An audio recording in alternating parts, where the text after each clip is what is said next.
Gospod Bišča, najprej lepo pozdravljeni, dobrodošli v Olimpiji. Kakšni so občutki? Hvala vam lijepo. Pa sretan sam jer znam gdje sam došao, znam da jako puno ljudi ovdje kod vas u Sloveniji voli Olimpiju, prati Olimpiju, simpatizira Olimpiju. Znam prilike koliki ozbiljan posao me čeka, ali spreman sam odgovoriti na taj izazov. Ja bih rekao da sam se u ovom periodu kad sam već bio na nekim pregovorima sa upravom kluba počeo pratiti igre i unazad nekoliko utakmica i sad sve ovo aktualno što je bilo.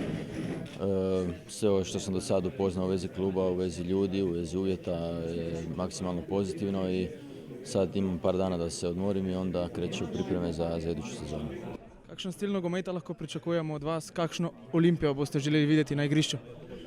Pa stil nogometa naravno ovisi o kvaliteti i tipu igrača koje jedan trener ima na raspolaganju. Ja poznam igrača, ali ne dovoljno dobro iznutra. To će se desiti kad ću ja početi trenirati s njima iz dana u dan, kad se mi budemo upoznavali i oni s mojim radom i oni s mojim viđenjem nogometa i ja s njihovim kvalitetama. Onda ću naravno ići u detaljniju odluku o stilu nogometa, o sustavu igre i sve ono što to znači. Sad sigurno da nešto što uvijek mora biti prisutno u igri svake ozbiljne momčadi mora biti prisutno u igri Olimpije.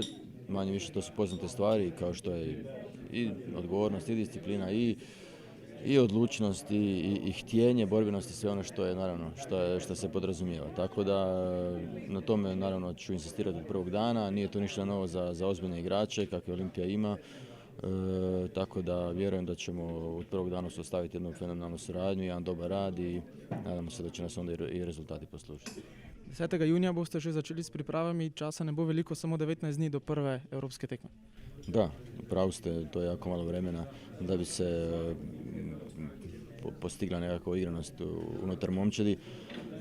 Dobra stvar je što i pauza nije bila dugačka nakon kraja ove sezone, tako da neće biti potrebno raditi nekakve klasične pripreme u smislu fizičke pripreme, u smislu nekih fizičkih zahtjeva, ali treba dobro iskoristiti tih 19 dana, pokušati podići raspoloženje u momčadi nakon ovakve jedne turbulentne sezone.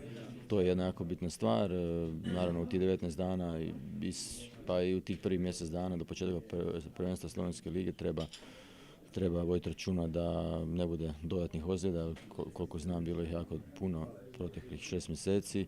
Treba standardizirati momčad, treba postaviti nekakve temelje po pitanju pristupa, po pitanju sustava, po pitanju nekakvih ovih bitnih principa koje ja kao trener tražim i kao što sam rekao, onda ćemo lakše kvalitetno i pozitivno ući u sezonu.